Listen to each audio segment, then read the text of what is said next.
So we'll move on to the next panel discussion now. So that will look at the market transformations necessary to accelerate the shift away from fossil fuels in this region. So this panel will delve into the key factors shaping the energy transition landscape, including opportunities for clean energy technologies and related investments to scale up in Southeast Asia. So I'll hand over to Lau Sin Yi, our Sustainable Finance Lead for Southeast Asia, to moderate the session. Thank you so much, Kalyani. Good morning, everybody. My name is Lau Sin Yi. I'm the Sustainable Finance Lead of Southeast Asia at the Carbon Trust in Singapore. Welcome to our second panel, Market Transformations We Need Post-COP28. Post-COP28, is the shift away from fossil fuels really possible? I'll be moderating this panel today, and I'm pleased to introduce 5 speakers who will be sharing very valuable insights with us. The first panelist we have is Mr. Ayato Kurokawa. He's the energy specialist at the Asian Development Bank, or as we know it, ADB. He works on the Energy Transition Mechanism, ADB's flagship initiative, for developing member countries to accelerate the transition from fossil fuels to clean energy.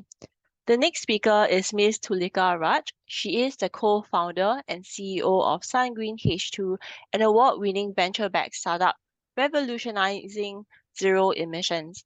She has over 2 billion transaction experience in renewable and low carbon energy, having successfully scaled renewable companies and led large project investments.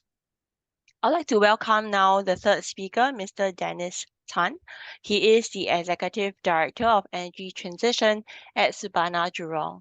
In his 7 years at Surbana Jurong, Dennis and his team have taken various consultancy projects from around the world, ranging from energy transition hubs in Europe and Africa to energy and industrial cities across Asia, among his other projects. Our fourth speaker is Mr. John Colombo. He is Clime Capital's country manager in Indonesia. He leads investment opportunity origination, market intelligence, and relationship management with the developers and companies that are leading clean energy transition in Indonesia. And last but not least, I'm very pleased to introduce Dr. David Broadstock. He is Senior Research Fellow and Energy Transition Research Lead with the Sustainable and Green Finance Institute, and this is housed within the National University of Singapore, or NUS. David regularly interacts with financial institutions, government agencies, research foundations, policymakers, and industry leaders to develop and implement impactful research into the successful deployment of transition finance and to support sustainable economic development for Singapore. So thank you, Ayato-san, Tulika, Janice, John, and David for joining this panel today. At COP28 last year, countries approved a roadmap for transitioning away from fossil fuels so as to achieve net zero by 2050 in line with the science. This is notably a first for a UN climate conference. Countries are then expected to deliver on their deal by increasing their renewable energy capacity, accelerate efforts to reduce coal use, and to speed up the adoption of technologies, especially those in hard-to-decarbonize industries. Some people have questioned if the shift away from fossil fuels is really possible in ASEAN. ASEAN is the world's 4th largest energy consumer, and its current energy structure is skewed towards traditional forms of power generation, with fossil fuels making up as much as 83% of the energy mix, and this energy demand is expected to be increasing. Well, on the positive side, many of ASEAN's 10 member states have committed to achieving net zero by 2050, and governments are increasingly promoting adoption of sustainable finance so that we can channel more capital towards green and sustainable activities. At the center of this change is the need to address emissions associated with coal power generation while implementing energy efficiency measures and deploying low carbon technologies as other powerful levers to complement that transition. So I'd like to kick off our discussion today by looking at the topic of early phase-out of coal assets. Ayato-san, could you share with us how ADB is involved in this space and how different countries are approaching the phase-out of coal assets? Over to you. Thank you, Xingyi. Yes, it's a great pleasure to be joining today, and it's an honor as well.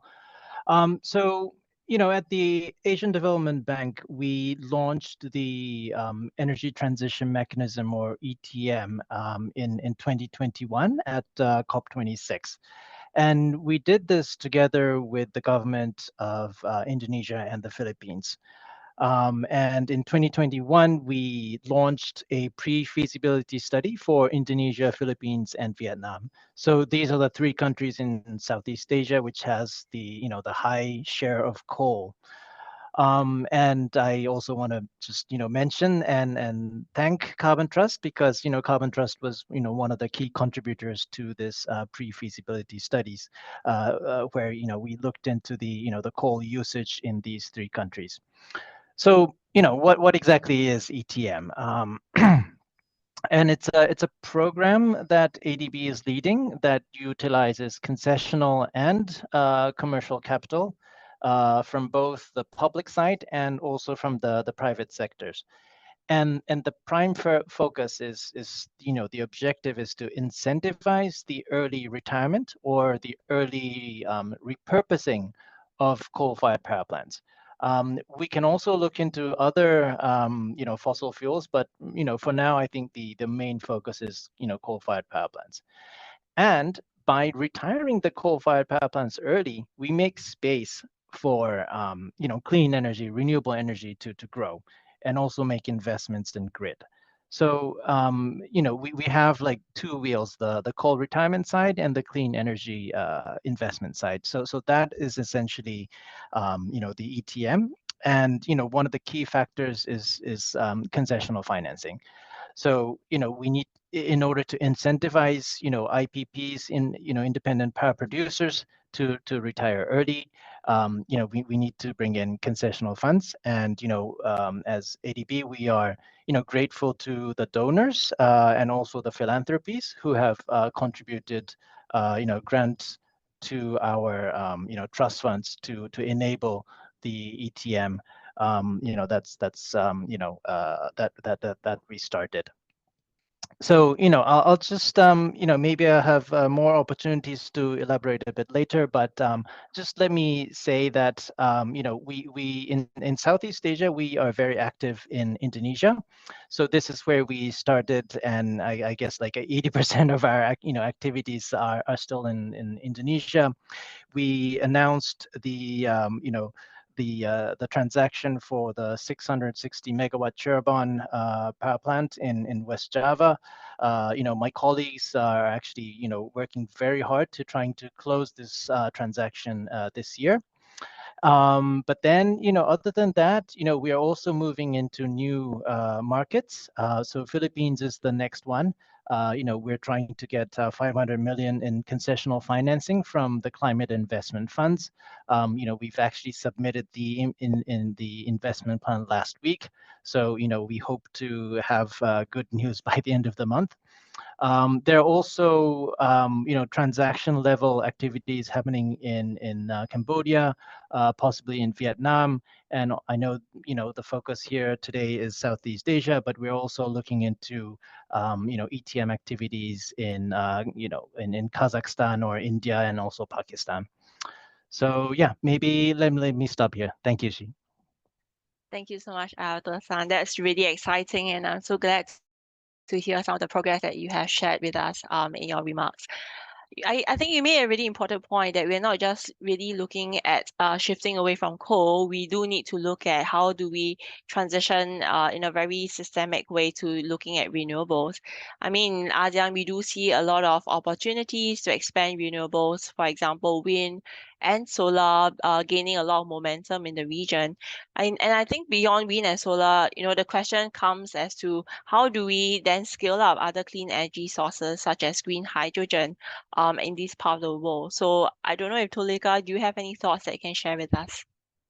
Yeah, thank you to the Carbon Trust, and very excited to be here to discuss this important topic. And I personally think that when we talk about Southeast Asia and the Asia Pacific region broadly, um, we are, a very fast growing economic region, and our energy demand is large, but at the same time, we are grappling with carbon reduction requirements. And so this is a global reality that is nowhere more important than, in this region as well. As the cost of renewable electricity is reducing, I believe that clean hydrogen, can especially play a very important role in accelerating the energy transition in Asia Pacific and Southeast Asia, particularly. And one of the reasons for this is that if we think about prioritizing no regrets use cases of hydrogen, it can be very complementary to direct electrification based use cases where we are able to reduce with renewable electricity. So, if we use these two approaches hand in hand, I believe there's a lot of government recognition today of hydrogen being able to accelerate the pace at which we can remove carbon dioxide from some of the hard to abate industrial sectors, nowhere more so than in this fast growing economic region. If we think about iron and steel that's fueling our economic growth, if we think about the production of ammonia and methanol, our food and ag based use cases, if we think about the production of chemicals that are required in everyday use, nowhere more so, can we find more hard to abate sectors. And in these particular sectors, it seems hydrogen can really play a good role in decarbonizing our efforts if we can produce it in a clean and renewable manner. So I think green hydrogen in the longer term is really set to play a very important role in decarbonizing some of these sectors. There's a lot of recognition across governments in the region for this support. And we can see that, let's say, in Singapore with the national hydrogen strategy that we have set, all the way to Australia, where just yesterday some very important incentives were announced for the adoption of renewable hydrogen, and all the way across to Japan, where we have one of the world's foremost hydrogen economies or hydrogen societies, South Korea, India, and let's not forget China, one of the world's largest producers and consumers of hydrogen already. So, in this region, we have a huge demand for hydrogen in the existing use cases for hydrogen. And if we can transition this to green, we are set to have a impactful, accelerated transition to carbon reduction in some very hard to abate sectors. That's really where we see the role for hydrogen coming in, particularly on the green hydrogen side. Now, at the same time, I would like to say that we are only able to talk about green hydrogen and green molecules today because green electrons are cheap. In the last 15 years, renewable electricity has become the cheapest new form of generation in over 90% of the world's electricity markets. So it's because we have this accelerated cost reduction on the renewable energy side that we can start thinking about accelerating the adoption of green molecules for further energy transition initiatives. But this cannot be done alone. And acting in concert, I believe governments with policy incentives, accelerating R&D efforts to reduce the cost of green hydrogen, as well as electrolyzers, something SunGreen H2 particularly specializes in, is only going to go towards making these adoption strategies more realistic. I'll pause with that. Thank you. Thank you so much, Tulika. I really like your point around, the many use cases that we can see for green hydrogen. And I'm really glad that you had such an optimistic picture on the outlook for the region.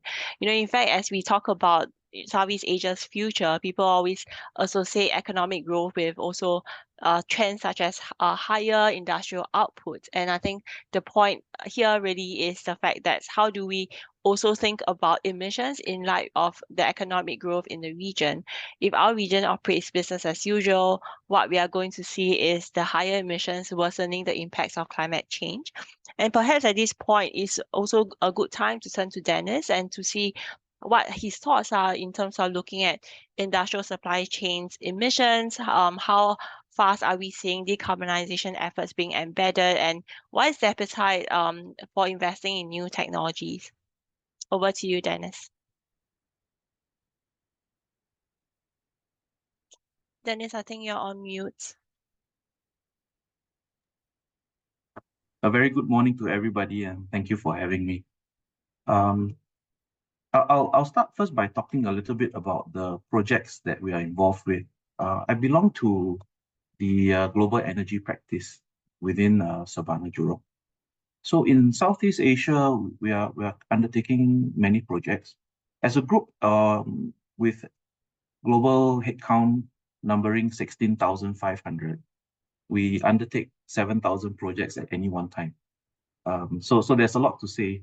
But within Southeast Asia and within the energy practice, I'll just give some examples. We are working on a very big industrial park. The former president called it the world's largest green industrial park that already has some not so green stuff invested in it, smelter and the like, and coal-fired power plants. So we're working on a forward plan, and we're working on a decarbonization plan. So that's what we're doing. And this is located not far from the new proposed Indonesian capital of Nusantara. Yeah. So that's one example. We're doing modeling work to help a coal mining operation in Indonesia transition, and they're putting in place solar plus batteries, and using it to replace the electrification needs, to replace those diesel gen sets. We're more than able to more than half the number of gen sets, diesel gen sets that they're going to use. So these are all small steps. We've done some work in Johor as well. We studied green hydrogen produced in Johor and exported to Singapore. We're involved with most of the projects where they are considering importing green electricity into Singapore. We completed a project for a Chinese state-owned enterprise in the southern part of China, very close to Southeast Asia. And they were trying to develop a port that would go into low carbon fuels bunkering. So the methanol, LNG, ammonia, and they're positioning themselves for that. So on that point about supply chains, the emissions related to supply chains actually is more substantial than we think. And a lot of it has to do with the transportation angle. So when we see a project like low carbon fuels port development, we're very excited. We try to give them the right information and help them to make the right decisions. But the fact is actually within Southeast Asia, I mean, just broadly speaking, and I don't wish to take up too much time, there's this sense of, there's this topic about climate justice, right? So there's this sense that, the developed countries have been emitting, now it's and they've been economically progressing. So now it's my turn, right? And so that's where organizations like ADB and others come in. And that's how our relationship with Carbon Trust formed, because we were bidding for a UN job. And so that's how these funds really help developing countries to decarbonize. We see companies having those considerations, and getting assistance is quite critical. But I think our observation is that a lot of companies are quite willing to study and understand more about the costs of decarbonizing. And this runs across all aspects of the hard-to-abate industries, which is where we specialize. We actually, in our global energy practice, we always deal with all the hard-to-abate industries: construction, chemicals, metals processing, minerals processing. We like that challenge. And you can see that actually from a Scope 3 emission standpoint, a lot of the reports from economic impact to CDP, there was one done by NUS and PwC, it shows that Scope 3 emissions actually account for a lot more than we think, and are being reported much less than we think. Yeah, so I think for us, we see quite a lot of opportunity.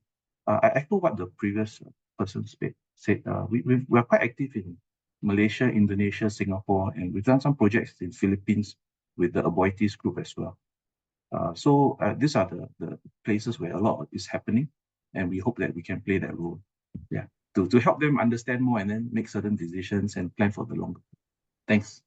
Thank you so much, Dennis. I think you brought up a good range of projects, and it really helps us to get a flavor of how these projects are being implemented in different Southeast Asian countries. So I do appreciate a lot of the insights, and I think you brought up a point as well about companies recognizing there's a cost involved in decarbonization. Perhaps at this point, I wanted to just look at our speaker from Clime Capital, You have also been looking at fundraising in terms of trying to channel more capital towards some of these projects in Southeast Asia.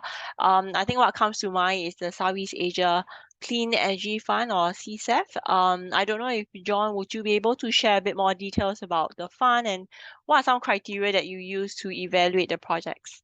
Over to you, John. Thank you, and thank you for the opportunity to share today. So Clime Capital is a Singapore-based fund manager. We currently manage two funds, the Southeast Asia Clean Energy Facility 1 and 2. So our first fund, CSEF 1, was launched in June of 2020. And we made our first investment in Indonesia actually in August of that year. We've made investments in several different sectors across Indonesia, Vietnam, and the Philippines. These include utility scale renewables, primarily wind and solar, with or without storage. We were able to invest in both projects that sell power to grids as well as captive power projects, as we certainly recognize that there's a major opportunity for countries like Indonesia to decarbonize their industrial parks as they embark on a pretty impressive push to encourage downstream industry in their countries, as the previous panelist alluded to. We also invest in distributed energy, where there's been a great deal of growth in Indonesia. In fact, even as I think we could argue that utility scale renewables have lagged relative to their potential in Indonesia, distributed energy is an area that saw a great deal of growth even throughout the pandemic period. We've invested in e-mobility, whether that's public charging or battery swap providers that are catering more toward ride hailing and logistics drivers. And then also energy efficiency, which we see as some of the lowest hanging fruit for decarbonization in Indonesia. CSEF 2 follows much of the same sectors as CSEF 1, but we have more capital to deploy. We reached first close at $127 million in January of this year. We're continuing to fundraise. It's a 10-year fund with a 5-year investment period. And although Indonesia, Vietnam, and the Philippines are our primary markets, we may make investments in other Southeast Asian markets as well. So we're really excited to support, whether it's larger, more established companies looking to branch out, but also we provide support to relatively early stage companies that have gained some traction in their respective markets. We're really excited about the growth opportunities. Thanks. Brilliant, John. Thank you so much for that. And it's great to hear that the mature type of companies, as well as those at the early stage, are candidates to access that fund you mentioned. So really congratulations to what you have achieved, and really looking forward to hearing more success stories. Maybe I would just like to come closer to home and maybe turn to our other speaker, David, who is based in Singapore, and I really want to get his perspective, not just in Singapore, but also the region. From your experience, David, how robust is that pipeline of future energy transition projects, and what advancements can we anticipate in this space? Over to you, David. Thank you very much. It's a pleasure to join the panel. Lots of interesting discussion throughout the whole event, so I'm left with probably very little to talk about. But we're in an interesting position as things stand today. So, if we step back and look at the aggregate picture, the basic truth is we don't have enough new or clean energy investments in play. There's options which are being explored, but the pipeline will not allow us to achieve a full decarbonization until we accelerate and scale up much further and much faster than we have in recent years. And so, this is a truth, it's a fact, and it's not necessarily a big surprise, but it's perhaps also a little bit inconsistent with what most people perceive, because we placed a lot of emphasis on net zero by 2050. And we don't always appreciate that net zero is not zero. It's a world in which we will continue to have hydrocarbons for a share of the market. The International Energy Agency projects quite a significant share still. And so we need to be very pragmatic about that. We need to understand that what we need is a finance system which is capable of promoting phase out of coal and other hydrocarbons, but also facilitating retention of those energy assets until we're able to find a suitable replacement. And that's where the real challenge actually, I think, resides in many ways. The landscape we have is one where you see from Singapore, for example, we're trying to press on transition finance. And it's an interesting mechanism, but it's a very difficult mechanism. The concept, the fundamental concept which lays behind it is to try to use a tiny bit of its government support to incentivize crowding in new private capital. But that private capital is subject to a very difficult stakeholder pressure. And the pressure is to divest. And so despite the government incentive, which can help de-risk and make the investment profiles more comparable to other investment options, the stakeholders are still driving a lot of inaction. And so the transition finance landscape is very complicated. And then on the other side of things, we talk about carbon credits and carbon trading mechanisms, pricing, and so forth. There's an issue at the moment that we are not yet at the point of having the ability to provide uncontestable valuation around carbon prices and the value of biodiversity and nature-related solutions to climate problems. And so the information context is really quite challenging at the moment, and so much work is being done to overcome this. But the undertone of much of what's happening at the moment within Singapore is to try to help support trust creation in those areas and to simultaneously engender a spirit for shared investment into solutions across the region. But doing so requires everybody to recognize those currently contestable valuations. So it's a very fascinating landscape we sit within today. Thank you so much, David. I really like the term that you use, pragmatism. We always have a lot of dreams and ideals and what we want to see in the future, but we do have to, at the end of the day, have a pragmatic lens in terms of how we prioritize where capital, where projects need to go. And I appreciate all those insights and the level of complexity that we are dealing with.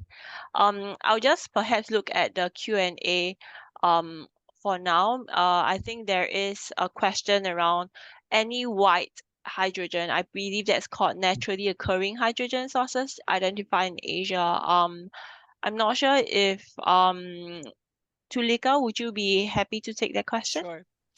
Sure. Thank you for the question. And it's a very natural point of interest to wonder, as we think about making green hydrogen from water electrolysis or decarbonizing fossil fuel-based hydrogen production with CCS, why don't we just explore natural extraction of hydrogen?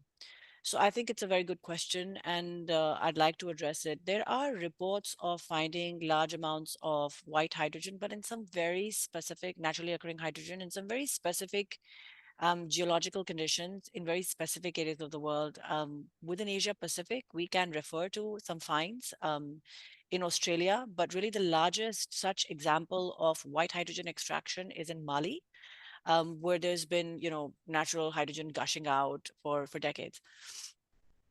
There's two things to think about here is that just like oil and gas resources are not naturally occurring everywhere, certain nations have unique geological features under the Earth's surface, the crust of the Earth, that allows for oil and gas deposits to accumulate over time.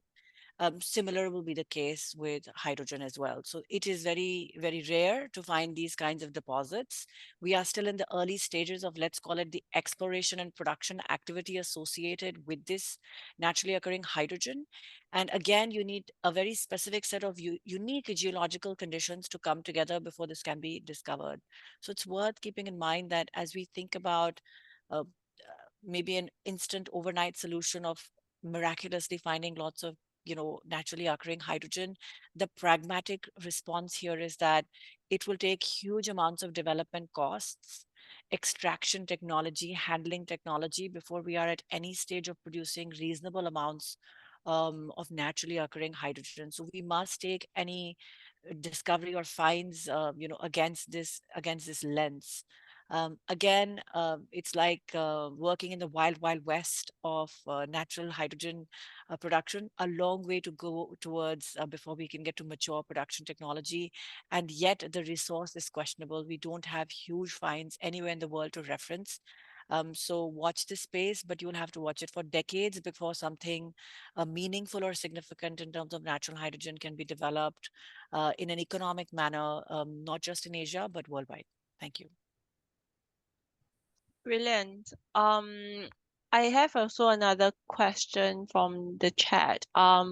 Besides looking at national coal assets, should there be an emphasis on captive coal assets as well? The hard to abate sectors rely on coal for heating, and there is a necessity to identify de-risking instruments to reduce this demand as well. Maybe I'll just turn to Ayato-san to address this, if okay. Sure. And thanks very much for this question.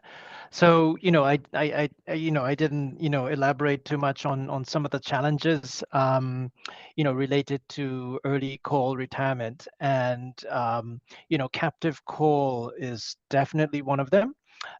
Because they are operated by the usually by the private sector, and sometimes, for example, in Indonesia, they could be situated in in remote areas. They're sometimes not so easy to capture them, to kind of understand what the status is, and there's obviously a lot of focus, attention to coal generation plants that are connected to the grid, providing power to the to the community. But then this captive coal issue is a very has actually become somewhat of a contentious issue in some of the the international negotiations in the past couple of years. So yeah, this is an issue that we are that ADB is also trying to tackle, especially in countries like Indonesia. And I do have to mention that this is it's a little bit more trickier sometimes, and because there are like complex issues around regulation, but it is something that we are keeping an eye on. And I understand that our ADB's donors, our shareholders from the developing countries have a lot of attention on this matter as well. So yes, this is definitely in our radar.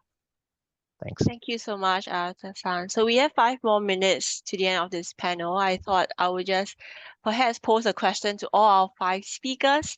Really, I think one of the issues that have always being discussed also in this debate is really how do we think about social, right? So we have always been looking at emissions, environment, but how do you then weave in social concerns in the work that you do? So, our speakers come from very different profiles. I thought it'd be really nice to hear from you, perhaps in 1 minute or so.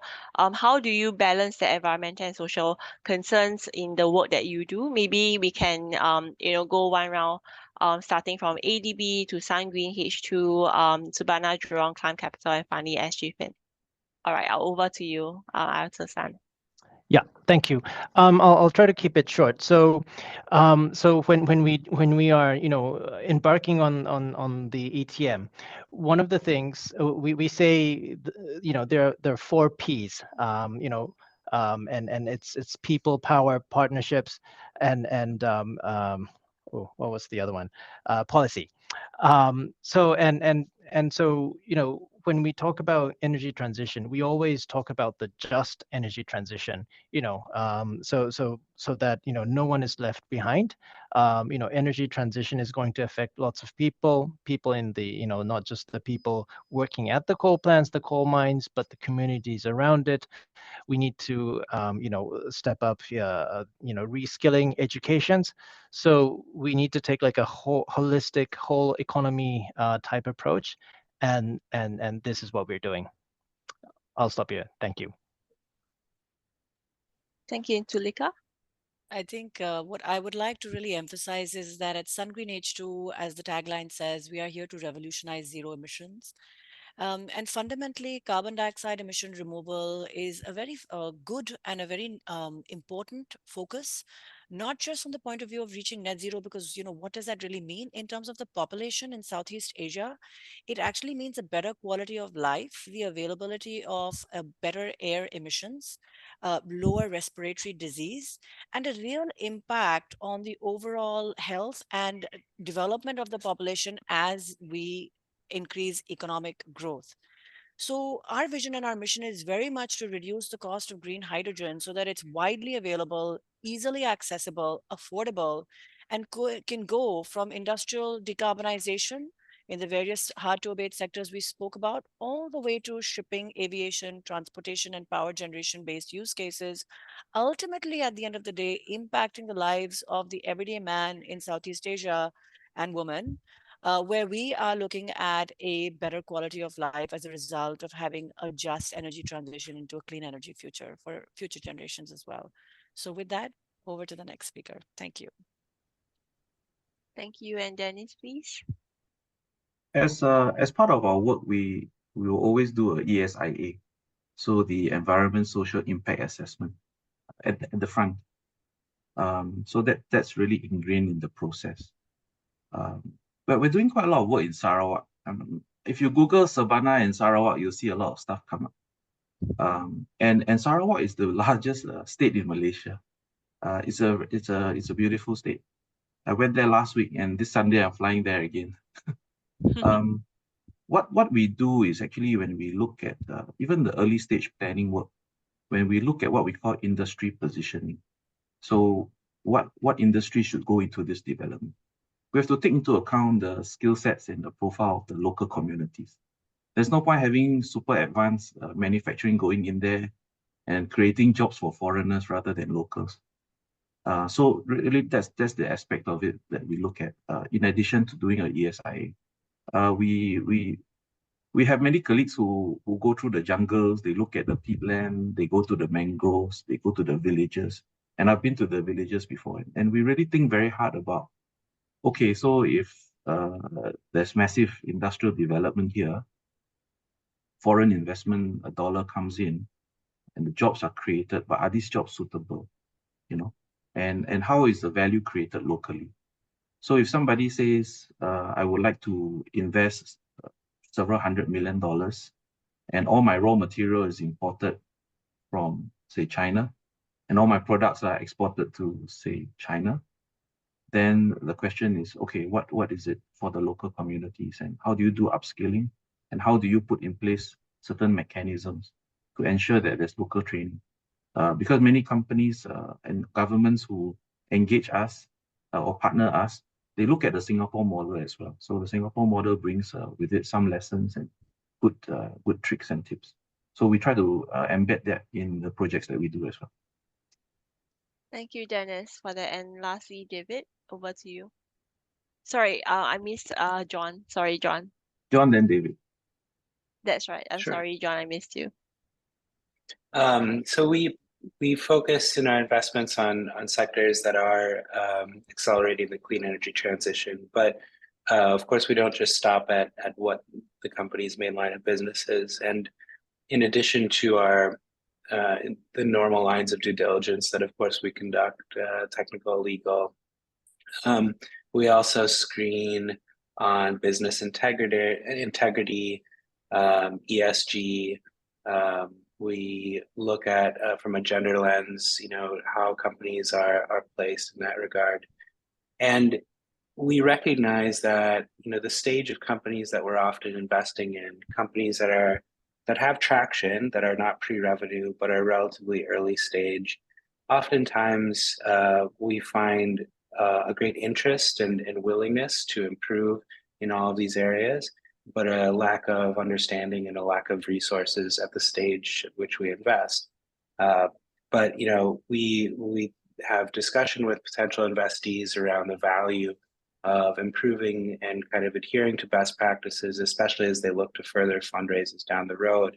And then we provide the resources for them to be able to improve standards. I mean, when we think about something like rooftop solar, where you have people operating at dangerous sites, oftentimes, across many different sites at one time, it's imperative that that we're not just looking at how the company itself operates, but also how is it managing its contractors, its supply chain, and then similarly with energy efficiency and certainly e-mobility.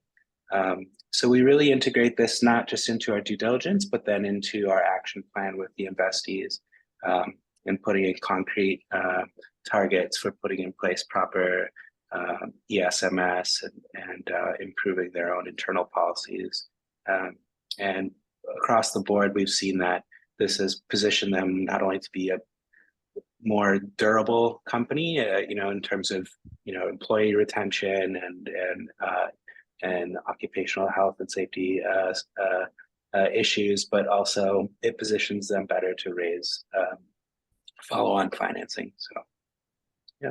Great. Thank you so much, John, for those insights. And now I'll turn to our last speaker, David. Over to you.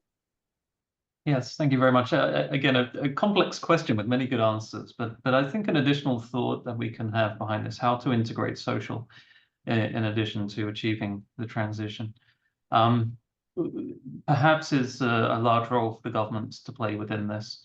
There's a movement, I engage in discussions with groups like the United Nations to examine what's required to achieve a way of considering the economy in something that's more than just GDP. It's something that measures and quantifies and reacts to social indicators, which are vastly complex set of indicators. And so there's nothing simple that can be done about that. And this is an important point to note, because the absence of simplicity in that process makes it very difficult for private interested parties, companies, to actually quickly act upon them. It becomes a risky proposition to do so.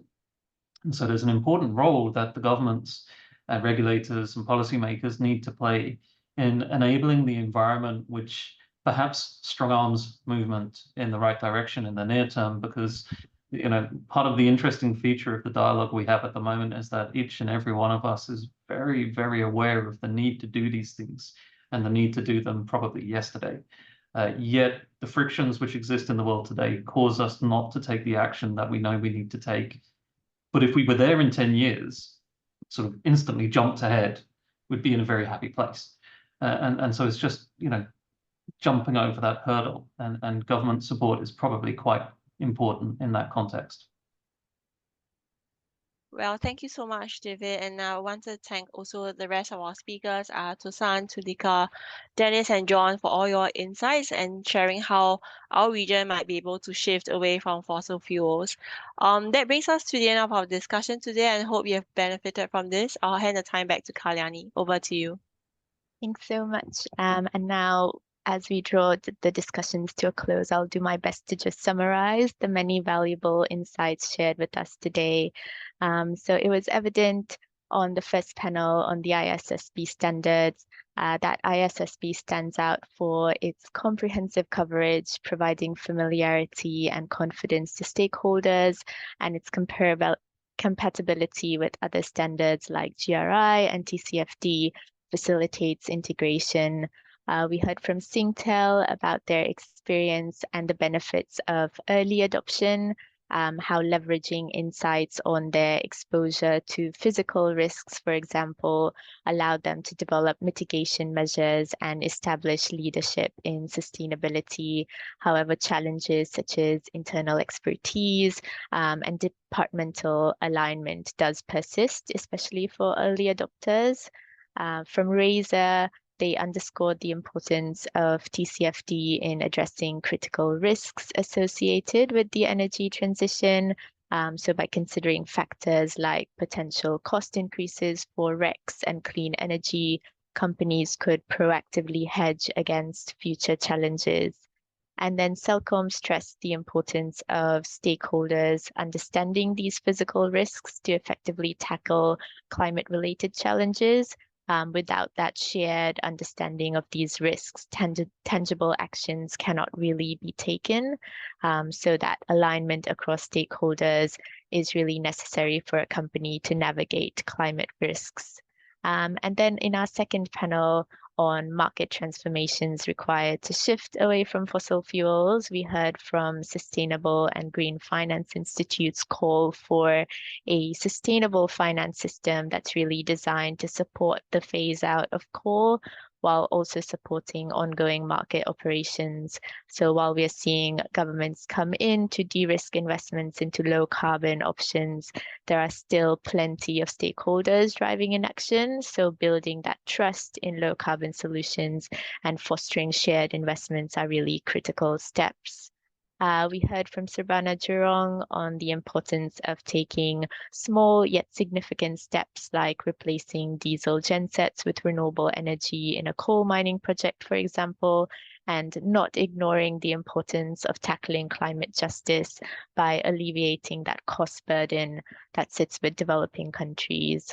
Another example of action on the ground is SunGreen H2's work, which highlights the pivotal role of clean hydrogen in accelerating Asia's transition to low carbon. So sectors like food, agri, chemicals are examples of hard to abate sectors that could greatly benefit from this transition. So shifting investments towards green hydrogen, advancing R&D efforts are crucial steps forward. And then when it comes to financing options, we heard from specialized funds such as Clime Capital that focuses on energy efficiency, offshore wind, and other low carbon technologies that are really essential for driving sustainable growth. And them supporting both established companies and emerging organizations to scale up in these sectors is really key to fostering that innovation and progress. And then another exciting mechanism is ADB's energy transition mechanism, which is working with several governments around the region to facilitate that early retirement or repurposing of coal-fired power plants. So this really paves the way for the much needed renewable energy growth, as we will soon see in the close of the transaction for Cirebon in Indonesia. So I will end there. Thank you again to our keynote speakers and panelists for all your insightful reflections. You've certainly given us a lot to take away in terms of practical steps.